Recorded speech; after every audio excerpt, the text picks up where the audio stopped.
إن الحمد لله والصلاة والسلام على رسول الله وعلى آله وأصحابه أجمعين ومن تبعهم بإحسان إلى يوم الدين।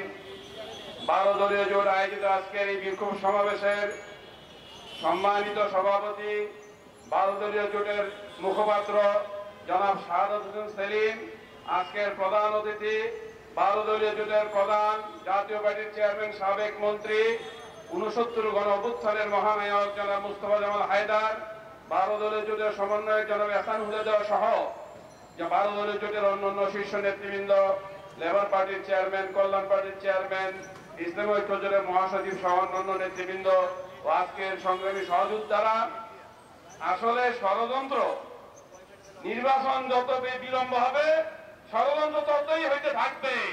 ষড়যন্ত্র একটার পর একটা বাড়তেই থাকবে। সব কিছুর মোকাবেলার রাস্তা একটাই, নির্বাচন দেন, নির্বাচনের রোডম্যাপ ঘোষণা করুন, 25-এর পরে যাওয়ার চিন্তা করবেন, এই সম্মান থাকবে না। শেখ হাসিনা কি বিদায় হয়েছে, তার চেয়ে লজ্জাজনক বিদায়। এই জন্য আমরা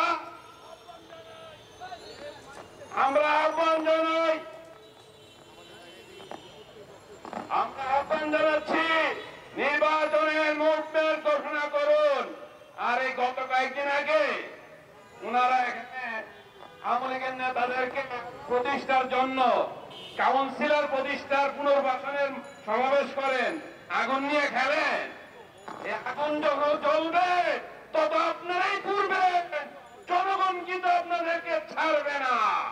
ওই সচিবালয় আগুন রেকর্ড ধ্বংস রেকর্ড আজকে মাইকতে দিল।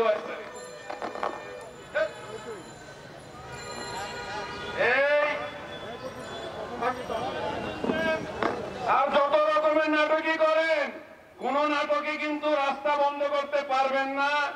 বিএনপির নেতৃত্বাধীন এই 12 দলীয় জোট রাজপথের অন্যতম শক্তি হিসাবে গত 3 বছর যাবৎ তারা রাজপথ দখলে নিয়েছে।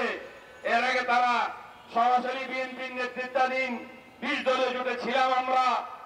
গত 25 বছর যাবৎ আমরা তাদের নেতৃত্বেই আছি। দ্রুত নির্বাচনের রোডম্যাপ ঘোষণা করা হলে এই 12 দলীয় জোট বিএনপির সর্ববৃহৎ মিত্র শক্তি হিসাবেই রাজপথে যেভাবে ছিল, নির্বাচনও থাকবে, সরকারও থাকবে। এই জন্য এই ষড়যন্ত্র, নির্বাচন বিরোধী ষড়যন্ত্র রুখতে হলে 12 দলীয় জোটের সকল স্তরের নেতা কর্মীরা প্রস্তুত আছেন। আরো ষড়যন্ত্র হবে, বহু কিসিমের ষড়যন্ত্র হবে সরকারের ভিতরে বাহিরে। খালি ডক্টর ইউনূস সাহেবকে দেখলে তো হবে না, উনি একজন ফেরেশতা মার্কালো, তো ওনার ডাইন বাইরে শয়তানুর রজিম বৈশা রয়েছে, এগুলি তো দেখতে হবে। এই শয়তানুর রজিমের দ্বারা মালাইকের ডক্টর ইউনূস তো ঠিক থাকতে পারছেন না। উনি কোন সন্ধ্যায় নির্বাচন, ওনার সাঙ্গ কয় রাত্রে নির্বাচন। উনি কোন 25-এ নির্বাচন, ওনার পেটাত্তা কয়, ওনার সহকর্মী কয় 26-এ নির্বাচন। এইগুলিকে আপনারা মানতে দিবেন, বাস্তবায়ন হতে দিবেন? এই ষড়যন্ত্রের জন্য এত রক্ত দেওয়া হয় নাই।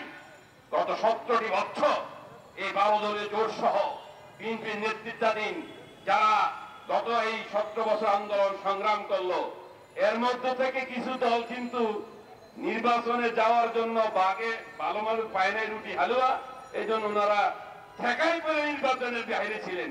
এগুলিও কিন্তু ফেসিবাদের দোষর। কোন দোষরের জায়গা এই বিএনপির নেতৃত্বাধীন জুটে দেওয়া যাবে না, যাবে না, যাবে না। এগুলি যত আশ্রয় পাবে ততই মাথায় চড়বে।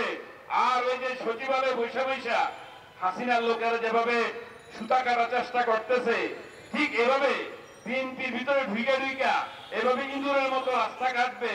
এই সুযোগ কি দেওয়া যায়? আমার কথা বুঝতেছেন? এই সুযোগ দেওয়া যাবে না।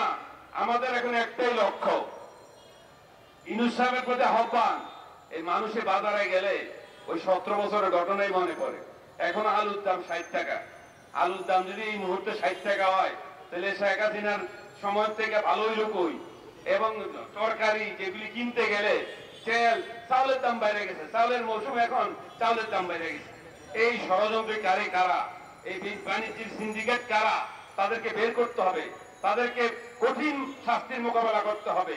যেখানে অপরাধ হবে, এই যে সচিবালয় যারা আগুন দিছে, আপনারা এখন তদন্ত কমিটি সিসি ক্যামেরা আছে না, ধরে আইন না প্রেস ক্লাব আইন না জনগণের হাতে তুলে দেন। যেভাবে তারা মানছে আমাদেরকে, এভাবে আজকে তাদেরকে এই প্রেস ক্যামেরার সামনে রেখে মাথার থেকে পা পর্যন্ত জুতা পিটা কইরা তাদেরকে অঙ্গহানি কইরা জাতির সামনে পেশ করতে হবে।